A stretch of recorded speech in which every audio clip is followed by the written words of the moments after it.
What's up guys, EBTech here, and my most viewed video to date so far has been in regards to my Alienware 17R3 gaming laptop. And since that review, it made me wonder, are gaming laptops really worth it and worth the price and the hassle of buying one? So, we're going to go into some pros and some cons in this video, just to help you decide whether or not this is a option for you or whether you need to look somewhere else for a laptop.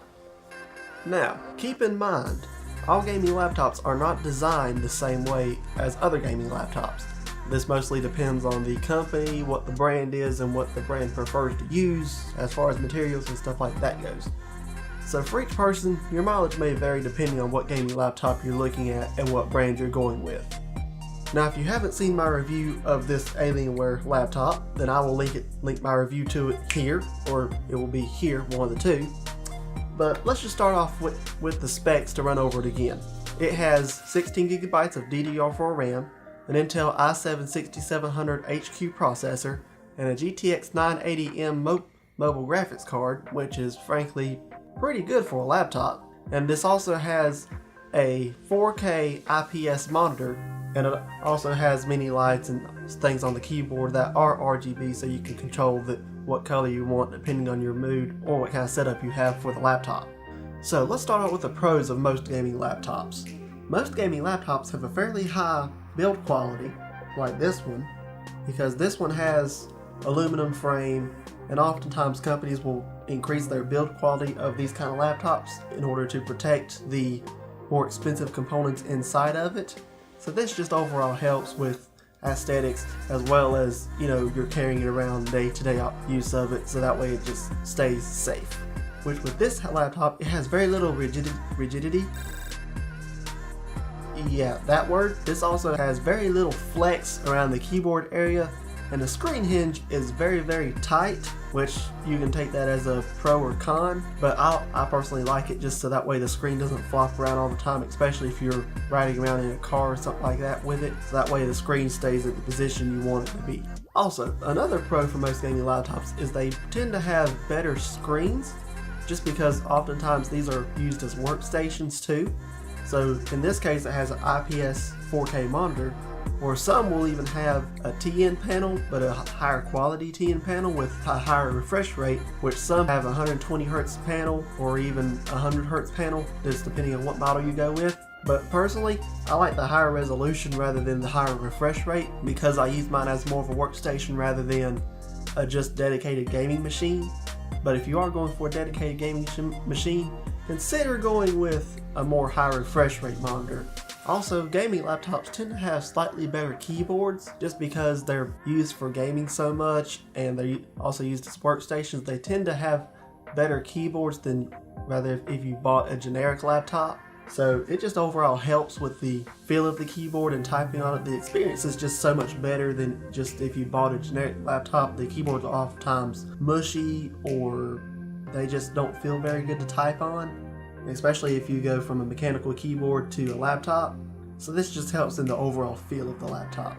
Also, I keep mentioning these are workstations. Some people do use these laptops as workstation replacements, which depending on what you need it for, your needs, your wants. Some people want to have a workstation replacement and also be able to game with it, which is what I prefer. And then some people just want to game on it so they can go to LAN parties and stuff like that with just their laptop, which is perfectly fine, just depending on your needs and what you want to get out of a laptop. Which, speaking of workstations, in some cases, especially with the newer laptops with the NVIDIA 10 Max-Q graphics cards, they can be workstation replacements, especially if you plug it up to like a screen and an extra keyboard right here, like I have here. And some people like to have a dedicated graphics amplifier to have all this stuff plugged in, and then all you have to do in the Alienware's case is plug in the extra cable and whatever else you need, and that will serve as your workstation. So you can have a desktop replacement here and then just unplug it and take it on with you as you go out throughout your day, or if you're traveling a lot. Speaking of workstation use, oftentimes these gaming laptops have a better selection of ports Unlike the MacBook, which has strictly USB Thunderbolt 3 ports, I personally prefer to have all my ports already on the laptop so that way I don't have to carry around 50 stinking dongles or go constantly buy dongles in case I lose one, which has happened a lot because I used to own a MacBook and yeah, it wasn't very fun. But in my case, with this laptop, I have Ethernet, I have my HDMI, I have 3 USB 3.0 ports, I have the Type-C port, I have all the ports I need already on the laptop, so that way there's no dongles, there's nothing to lose, there's nothing else that can break, unless you break something inside the laptop, in which case you're screwed, but this is my preferred method. So in some cases, these can be full-on desktop replacements depending on what you need. Also, some of these laptops come with a more high-capacity battery because when you are gaming, that does take a little more power. So they tend to put larger batteries in these so they can game for just a little bit longer. In my case, it does have a 92 watt-hour battery just so it can game for longer because the 980M does tend to suck a lot of power, but I mean, I'm willing to take the trade-off because when I'm not gaming on it, the battery does last a long time. So for me, that's perfectly fine. Also, I should mention with these laptops that have bigger batteries and suck more power, that requires a bigger power brick. And in this case, the power brick is massive and heavy, which overall adds to the weight of your bag.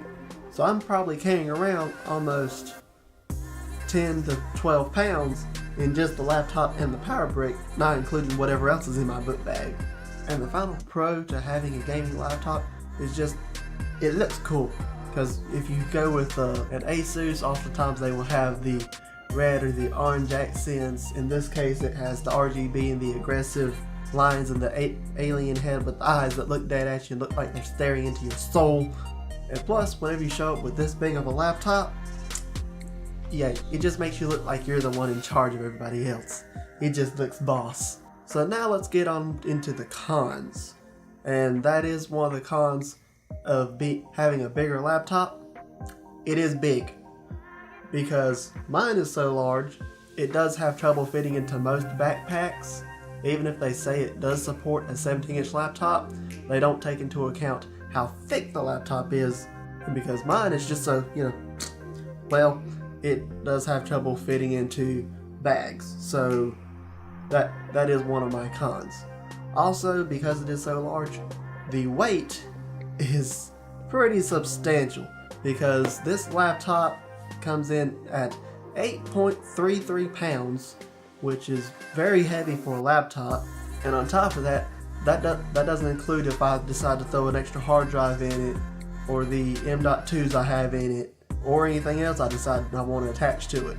Also, another con to this is the fact that some laptops do have worse batteries, and the batteries is not very well used, because in some laptops, especially the ones that have a G-Sync panel, they have to have a direct connection from the GPU to the screen, which actually requires the graphics card to run constantly, rather than a laptop like this, where it doesn't have a G-Sync screen. It can switch between the Intel integrated graphics and the dedicated graphics card, so it can switch between in order to save battery life.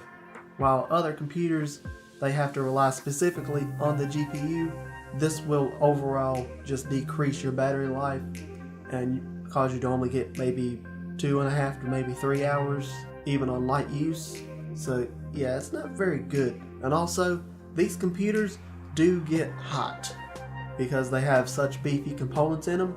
It requires a bigger heatsink, this requires more fan power, and overall, these computers will get hotter quicker than most other computers that just have nothing but a CPU running the entire computer. And also, we should mention fan noise, because fan noise does happen in a gaming laptop like this, especially under full gaming load.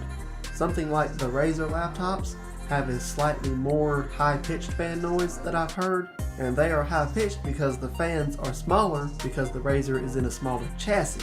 Now, while something like this, it has bigger fans, so they run at a lower RPM, but they're still loud. They're not as annoying as something high-pitched like a MacBook, but they do still run nonetheless because they have to remove all that extra heat that's being generated from a graphics card in such a small chassis. And finally, these kind of laptops do not come in cheap. These laptops tend to come in around anywhere from $900 to $1,500 and up, depending on what gaming laptop you want or what brand you prefer to get. These laptops are not cheap, so just take that into consideration whenever you're looking at what kind of laptop you should get. So that's it, guys. You can check out my review of this laptop down linked in the description below. And also, what do you think of this lighting setup? Because I've been playing around with my lighting, and you can tell in my last couple of videos. Just let me know in the comments what you think. What could I maybe improve? I'm looking to try to improve my lighting. I'm working on it. But anyway, guys, maybe subscribe, give the video a like, and I'll catch you guys in the next one.